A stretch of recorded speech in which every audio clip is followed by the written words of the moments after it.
Hello दोस्तों, मैं हूं Krish and welcome to the second episode of our series.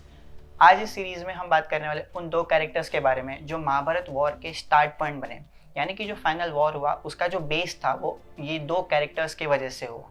और ये मैं क्यों कह रहा हूँ ये आपको इस वीडियो के एंड तक पता चल जाएगा। So watch this video till the end.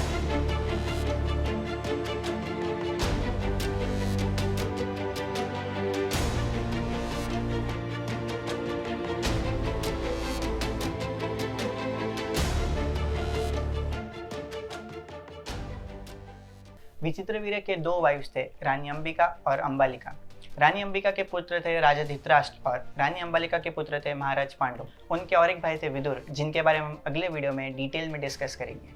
तो अब मैं धृतराष्ट्र और पांडु के बारे में कुछ ब्रीफ देना चाहूँगा। क्या आप जानते हैं कि श्रीमद् भगवद गीता का पहला श्लोक किसने कहा था?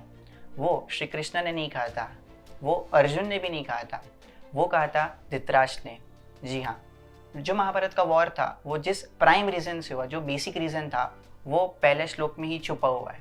तो धृतराष्ट्र पहले श्लोक में ये कहते हैं कि धर्म क्षेत्र कुरुक्षेत्र समवेता युयुत्सवा, यानी कि धर्म क्षेत्र कुरुक्षेत्र, यानी कि जहाँ पर धर्म का जो युद्ध हो रहा है, जो कुरुक्षेत्र है, वो उस एरिया को जहाँ पर वॉर होता है उसे कुरुक्षेत्र कहा गया था। समवेता युयुत्सवा, समवेता यानी कि जहाँ पर सब लोग जमा हुए हैं, और युयुत्सवा यानी कि युद्ध के लिए। तो धृतराष्ट्र कह रहे हैं कि कुरुक्षेत्र में जहाँ पर सभी लोग जमा हुए हैं युद्ध के लिए, मम का पांडवश्चैव, यानी कि मेरे और पांडु के पुत्र किम कुर्वत संजय, यानी कि मेरे और पांडु के पुत्र क्या कर रहे हैं, ऐसा धृतराष्ट्र पहले श्लोक में कहते हैं। अब जहाँ पर मेरा और तेरा है, जहाँ पर धृतराष्ट्र ये कहते हैं कि मेरे पुत्र और पांडु के पुत्र, तो जहाँ पर मेरा और तेरा है वहाँ पर तो महाभारत होना ही है। धृतराष्ट्र तीनों भाइयों में सबसे बड़े थे, लेकिन वो देख नहीं सकते थे, वो अंधे थे। महाराज पांडु दूसरे नंबर के भाई थे, उन्हें कोई फिजिकल डिसेबिलिटी तो नहीं थी, बट उनका जो बॉडी था वो वीक था। विचित्रवीर्य के गुजर जाने के बाद अब नया राजा चुनना था हस्तिनापुर को, तो ज्येष्ठ होने की वजह से धृतराष्ट्र को चुना गया, लेकिन वो देख नहीं सकते थे, इसलिए विदुर जी ने सुझाव दिया कि पांडु को राजा बनाना चाहिए। इसीलिए छोटे होने के बावजूद भी पांडु को राजा बनाया गया। जब पांडु राजा थे तब तक तो कोई प्रॉब्लम नहीं था, उन्होंने कुंती से शादी की और उसके बाद माद्री से, सब कुछ ठीक चल रहा था।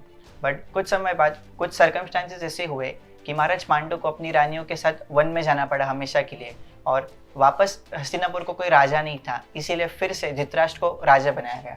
कुछ समय बाद एक तरफ महल में 100 कौरव का जन्म हुआ और दूसरी तरफ वन में 5 पांडव का जन्म हुआ। हम ये पूरा जो स्टोरी है उनके जन्म का, वो हम आगे के एपिसोड्स में डिटेल में डिस्कस करेंगे। अब हम बात करेंगे कि पूरे महाभारत में जो धृतराष्ट्र का जो स्पेसिफिक रोल था वो क्या था। पहला तो धृतराष्ट्र शरीर से तो अंधे थे ही, बट उन्होंने अपने आप को मन से भी अंधा करके रखा था। यानी कि जब आप पूरी महाभारत देखोगे ना, तब आपको समझ में आएगा कि धृतराष्ट्र ने तो कभी खुद कोई डिसीजन लिए ही नहीं थे, उन्होंने तो कभी कुछ काम किए ही नहीं। उन्होंने जो भी कुछ किया वो या तो दुर्योधन के कहने पर किया या तो मामा शकुनी के, उन्होंने कभी अपना दिमाग तो लगाया ही नहीं। महारानी गांधारी और धृतराष्ट्र एक परफेक्ट एग्जाम्पल है कि जहाँ पर पेरेंटिंग फेल हो गई। जब अपने बच्चों पर करेक्ट टाइम था ध्यान देने का, जब उनके पास मौका था कि वो अपने बच्चों को सुधार कर सही रास्ते पर लेकर आए, तो उन्होंने वो नहीं किया, और रिजल्ट तो आप जानते ही है कि दुर्योधन और उनके भाइयों के साथ क्या हुआ। सेकंड, जो उनका दुर्योधन के लिए जो अटैचमेंट था ना, वो इतना ज़्यादा था कि वो दुर्योधन जब कुछ गलत करता था तभी वो उसको रोकते नहीं थे। ऐसे कई मौके थे जब दुर्योधन ने गलत चीज़ें की थी, बट उसे समझाने और उसको सुधारने के बजाय उन्होंने कुछ नहीं कहा, बल्कि उसका साथ दिया। पितामह भीष्म ने भी उन्हें वचन दे दिया था, इसलिए वो भी कुछ बोल नहीं पाए।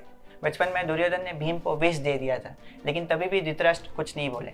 द्रौपदी के वस्त्र हरण के बाद भी पांडव को वन में भेजा गया, जबकि दुर्योधन उनको कुछ भी सजा नहीं हुई। और सबसे बड़ा कि जब कृष्ण भगवान शांतिदूत बनकर आए युद्ध के जस्ट पहले, तभी भी दुर्योधन ने कृष्ण भगवान को बंदी बनाने की कोशिश की, बट तभी भी धृतराष्ट्र चुप रहे। और थर्ड, धृतराष्ट्र को अपनी लाइफ में ऐसे ऐसे मौके मिले थे जो शायद किसी को भी नहीं मिले थे, लेकिन धृतराष्ट्र ने वो सभी के सभी जाने दिए। जो लाइफ में इतना बड़ा मौका था जो सिर्फ धृतराष्ट्र को मिला था, वो भी उन्होंने बिना लिए छोड़ दिया। वो ये था कि वेद व्यास उन्हें युद्ध के जस्ट पहले दिव्य दृष्टि यानी कि डिवाइन विजन देने के लिए आए, जिसकी वजह से वो महल में बैठकर ही जो कुरुक्षेत्र में यानी कि जो वॉर में जो भी हो रहा है वो देख सकते थे। बट धृतराष्ट्र को ये डर था कि शायद अगर उनके बेटे मर गए तो वो उनका जो मृत्यु है वो देख नहीं पाएंगे, और इसीलिए उन्होंने वरदान छोड़ दिया और अपने जो सारथी थे संजय, उन्हें वो वरदान दिलवाया। अब जब श्री कृष्ण भगवत गीता समझा रहे थे तब संजय ने पूरा एज अ कमेंट्री धृतराष्ट्र को समझाया, और उसी बीच श्री कृष्ण अपना विश्व रूप यानी कि द अल्टीमेट फॉर्म दिखाते हैं, जिसे नॉर्मल आई से देखना इम्पॉसिबल है और जिसके लिए दिव्य दृष्टि की ज़रूरत पड़ती है।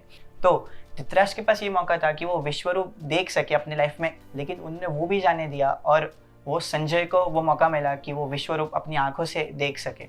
श्री कृष्ण खुद ये कहते हैं कि विश्व रूप दर्शन बहुत ही ज़्यादा रेयर है और अब तक शायद किसी ने भी वो विश्व रूप के दर्शन नहीं किए, लेकिन धृतराष्ट्र ने तो ये भी मौका जाने दिया। तो अब आप समझ ही गए होंगे कि धृतराष्ट्र ने अपने लाइफ में कितने सारे मौके थे वो जाने दिए। तो लाइफ में हमसे भी मिस्टेक्स होंगी और हमें भी दूसरे चांस शायद मिलेंगे कि हम उन मिस्टेक्स को सुधार सकें, बट अल्टीमेटली हमारे डिसीजन है कि क्या हम वो मिस्टेक से सीखते हैं या वही मिस्टेक्स फिर से रिपीट करते जाते हैं।